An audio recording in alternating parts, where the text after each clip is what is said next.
It's Kyle, and today from our video I want to do something a little bit different. I'm actually going to review a book because the next books I want to review is Days of Infamy and End of the Beginning by Harry Turtledove, and these books cover the Japanese attack on Pearl Harbor, so I thought it'd be neat to review those books on the actual anniversary of the Pearl Harbor attack on December the 7th. So since it'll be a little bit until my next review, I thought I'd let the viewers of WeReadBooks pick the next book for me to read and then review. So basically what I'll do, I'm going to go through all the books I've purchased or borrowed or whatever that I haven't read yet and let you vote on which book you'd like me to read. Whichever gets the most votes, I will read that book and then I'll do a review on this channel for it. So when December 7th rolls around and I post my review for those two Harry Turtledove novels, I will see which book got the most votes. I will announce the winner. Then I'll immediately read that book and do a review on it as soon as humanly possible. So here's the list of books, and just remember the title or what they're about, and you can vote in the comment sections. First up is Superpowers. It's by David Schwartz. This is actually the last book I bought. From what I understand from the back of the book, it's basically a story about some college students who wake up one day with superpowers. And it sounded kind of like the TV show Heroes, except it's not quite as dark and serious as Heroes. It seems like it's a little more lighthearted, humorous take of what if you woke up with superpowers. So that's one choice. Got The Associate by John Grisham. Got this like a yard sale for a couple weeks ago for $1. So his books are usually pretty good. So Associate by John Grisham. Dandy Day and the Devil is a history book about baseball. So if you're interested in baseball history, go for that one. Roswell Women is a historical novel about some women in the city of Roswell, Georgia, who are deported to the north after General Sherman captured their town because they worked in a cotton mill, and they were afraid after the Union Army left that these women would just go back and start working in the cotton mill, so they deported the women. This actually happened, and the author did some research on it and actually wrote a novel about it, so it's an interesting little known part of the Civil War. Who Died and Left You in Charge is another locally published book I have. It's actually was written by a local radio personality in Atlanta, Jim Van. It's basically a collection of his commentaries he did on the radio. The H.L. Hunley is a history book about the Confederate submarine, the H.L. Hunley. So if you want to learn more about the submarine that existed during the Civil War, vote for this one. A Dangerous Fortune by Ken Follett. Ken Follett's my favorite author, so pretty much I've never read a book of his I didn't enjoy. From what I understand of the plot of this one, it's a kind of like multi-generational mystery novel, so it's kind of like something happens and the mystery kind of unravels over several generations of people in the story, so could be a good book. It's big, I know that. Then we have Triumvirate, another history book.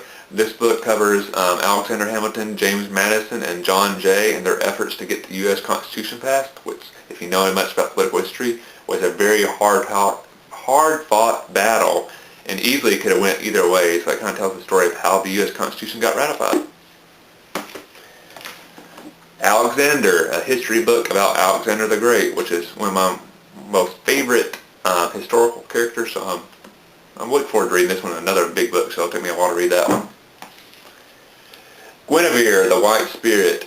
This book is about Guinevere from the King Arthur's legend. It basically tells the King Arthur legends from the point of view of Guinevere. The reason I got this book, one of my favorite TV shows at the moment is Merlin, show that comes out of England, but in America they show it on Sci-Fi.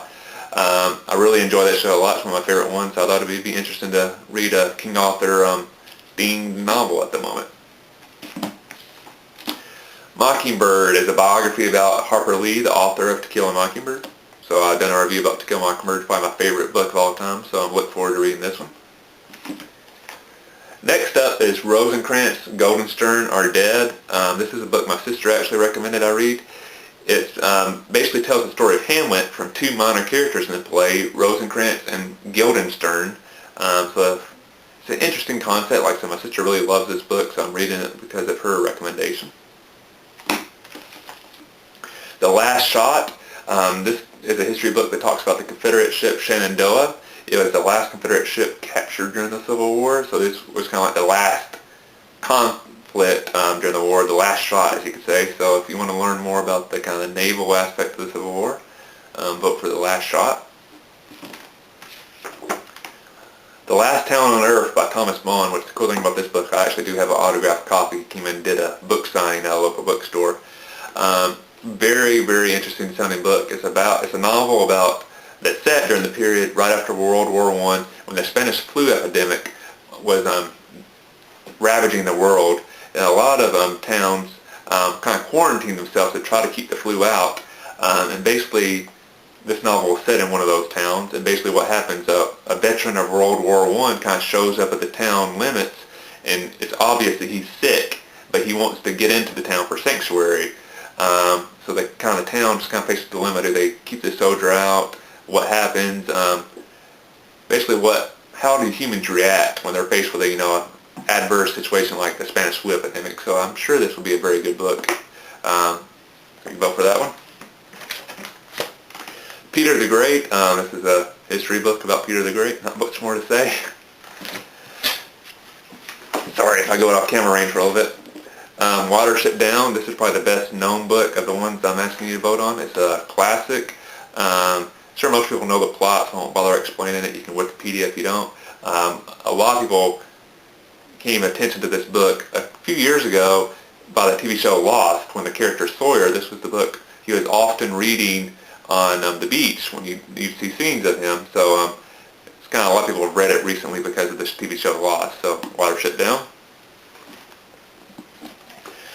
Mark Twain, The Gilded Age. This is basically a political commentary book by Mark Twain. The Last Kingdom by Bernard Cornwell. This is a novel that basically covers the period when the Vikings were raiding England. So if you want to learn more about the Vikings in England, well, not really learn more, it's a novel, but if you want to hear a story about Vikings raiding England, vote for this one. The King of Paris by Guy Endore. I know nothing about this book. I'm assuming it's about Paris, and there's somebody that thinks they're a king. The local library here has a used book sale every once in a while. The title of the book sounded interesting. I really liked how it looked. It was in pretty good shape for a fairly old book. So I'm like, why not get it? It was like it was $2 for a hardcover. So, but I have no idea what it's about. So if you want to hear about King of Paris, vote for this one. Sorry, dropped one. I doubt you'll vote for this one. This is the History of the United States Presidents Part 2. I've already read Part 1. Haven't gotten around to reading Part 2 yet, and this is actually a very old book that I bought at that same library, so I mentioned. So this was actually from the 1960s, so it only goes up to the 1960s. So I believe this covers presidents from the 1880s, 1880s to the 1960s. So if you want to hear about some presidents in that time period, vote for this one. The White Plague by Frank Herbert. Basically, this book is about there's a plague that hits humanity, but it only kills women. So it kind of deals with the crisis that this caused when humanity kind of suddenly realizes that all the women in the world are going to die if they don't figure out this plague. So it sounds like a exciting book to read. I'm sure it'll be a real page turner. I had a lot of friends recommend me read this, so hopefully it'll be good. The American Government by Mark Twain, another political commentary by Twain. Should be interested. And lastly, and I doubt you'll vote for this, it's Picture Perfect in Cherokee County. Basically, it's a pictorial history of the county I live in. So if you want to learn more about the county I live in, you can vote for this one. But it's mainly just pictures. So somehow I doubt this book will get many votes. But anyway, so those are all the books I own that I haven't read yet. So vote on your favorite. Basically, which book you want me to see a review. Because like I said, I'll be doing a review of this book immediately once I finish reading it. So like I said, vote on our comments, and then when I post my next review on December the 7th, I'll tally up the votes, I'll announce the winner, and then I'll immediately start reading whatever book you want me to read. So I look forward to seeing what you vote for, and I hope everybody has a great week, and I'll see you on December the 7th.